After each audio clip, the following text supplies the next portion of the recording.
gentlemen, it's Slexchan here. Welcoming you to another Naruto review. Now I know this is kind of a late review, but you know, it's a Naruto review nonetheless, so better late than never, I always say. I'm ready for it, you're ready for it. Let's get started on it then, shall we? Okay, so this week, you know, this just reminded me how much I love reading Kishimoto's work. Fantastic chapter. I was so happy with it. The first half, you see the conclusion to Guy and Kisame's little showdown, you know. So Guy's got his afternoon tiger and Kisame has his giant shark missile, and they both collide and cause catastrophe. Well, not quite. Because it turns out that Guy's afternoon tiger is actually air pressure instead of chakra. And the reason it's blue and looks like chakra is because he sweats colors. Interesting, I know. I was actually really excited to see that. You know, it's different, you know. It's not something we would have expected. So, I was all excited for that. And then, second half of the chapter, we get some plot development. I'm all for plot development. I love plot development. We see Kisame's past, which is pretty interesting. We see how he gets entangled with Akatsuki and Madara, and we even get to see the Three Tails, Jinchuriki. And, you know, the first thing I thought of when I saw that is, the animators, you've boned yourselves. Because they decided to go and do that whole filler arc about the Three Tails not having a Jinchuriki, right? Well, what happens when they come up to this chapter and they have to animate it and show the fourth Mizukage being a Jinchuriki? I just thought that was so funny. I'm like, you guys boned yourselves one. Anyway, I think I'm being a little too energetic. Okay, let's go back to the very beginning of the chapter and I'll go over this at a calmer pace. Alright, so, like I said before, we see the showdown between Kisame and Guy conclude. Kisame, you know, he kind of stands there during his attack and he's like, what? What is this? I can't suck his chakra. This is so strange. And he basically watches as this attack comes and just annihilates him.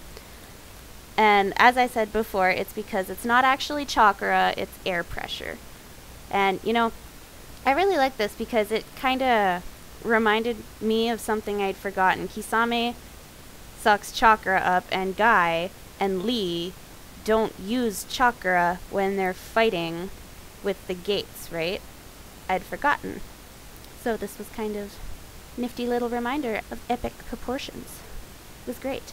And I like watching the explosion happen when the tiger and the shark, well, the tiger collides into the shark and then collides into Kisame, and Kisame, you know, gets blown to smithereens. But I like that panel because it looks like it's just a giant tidal wave of grass and dirt exploding out of the ground and coming to, you know, flop on top of anything in its path. It just looks amazing. I like it. I like explosions. Kishimoto's so great at drawing them. We have a bit of funnies from Naruto. He tries to crack a joke right after the explosion goes off.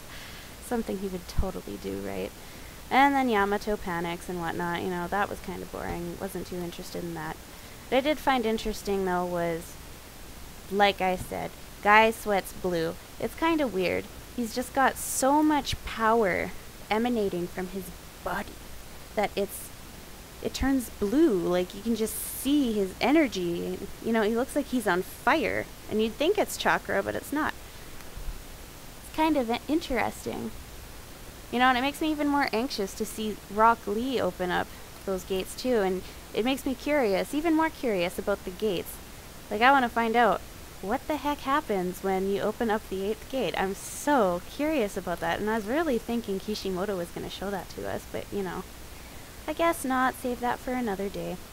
Although I am happy that, you know, Guy didn't die or croak. He's still with us. He's still kicking. It's great. You know, and he's one of the funnier characters, and I'm sure a lot of us wouldn't have wanted to see him die. Like, really, who wants to see Guy die? Not me. Second half of the chapter, one of the ninja, the spares that are on this island with everyone, And I'm assuming they're from the Yamanaka clan. Ino's clan. Is that her last name, Yamanaka? Or is it Yamanako? One or the other. Uses the mind transfer jutsu and explores Kisame's brain to see what happened in his past. So then we get to find out how he's related to Akatsuki, how he got into it, what exactly was going on. And you get to see kind of how his mind is a little twisted, because his mission here is to protect this one squad of ninja, or not really protect them, but make sure that none of the information can get taken by the enemies, right? So these guys all hold some kind of information, you know, they all know something, and it appears that Konoha is after it, because Konoha ninja come to find this information out, you know, steal it. And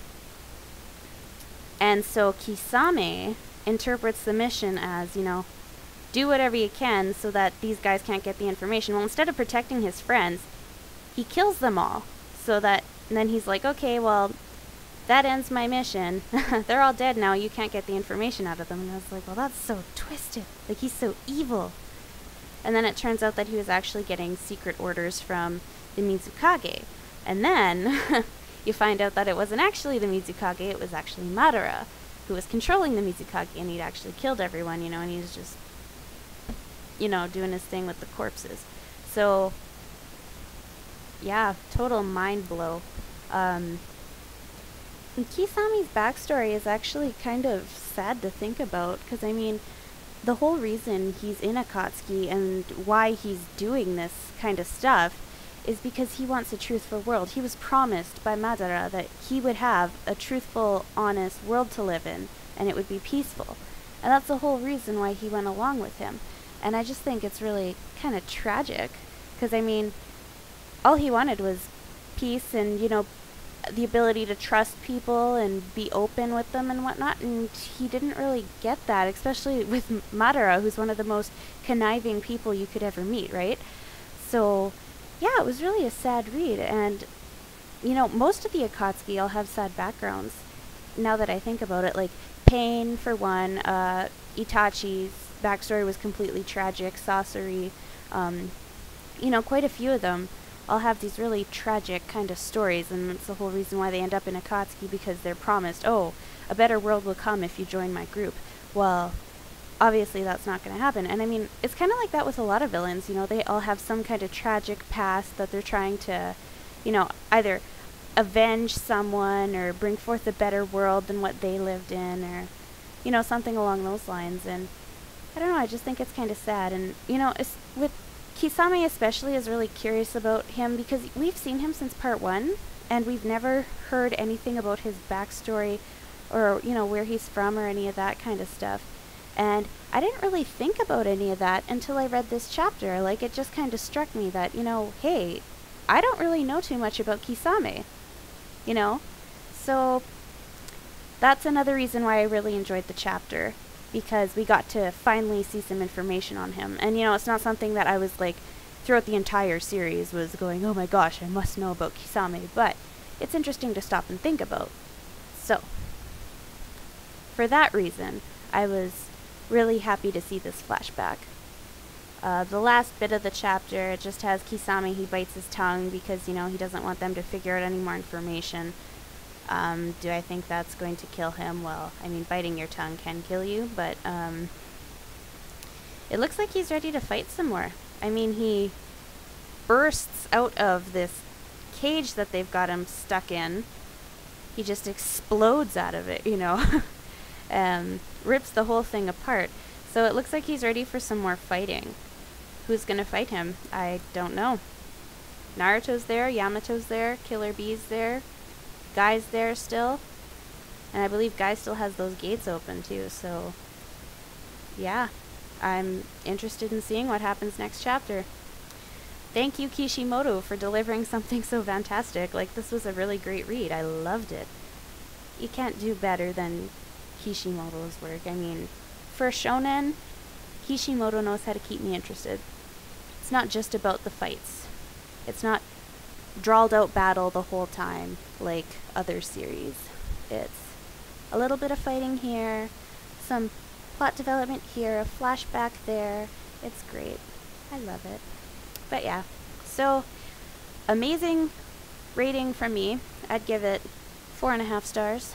I liked it quite a bit. I don't know how you guys feel about it. I'm sure the ones who were hoping that Guy would die or Kisame would be killed in this fight weren't exactly thrilled to see both of them live. But what can you do? It was still a really great chapter. I loved reading it. I don't know how you guys feel about it. Let me know in the comments section. If you liked it, if you hated it, you know, all that other fun stuff. Just write it down. I'll read it. I love reading comments. You should leave them more often. Swear, I have way too much energy today. Anyway, bye-bye.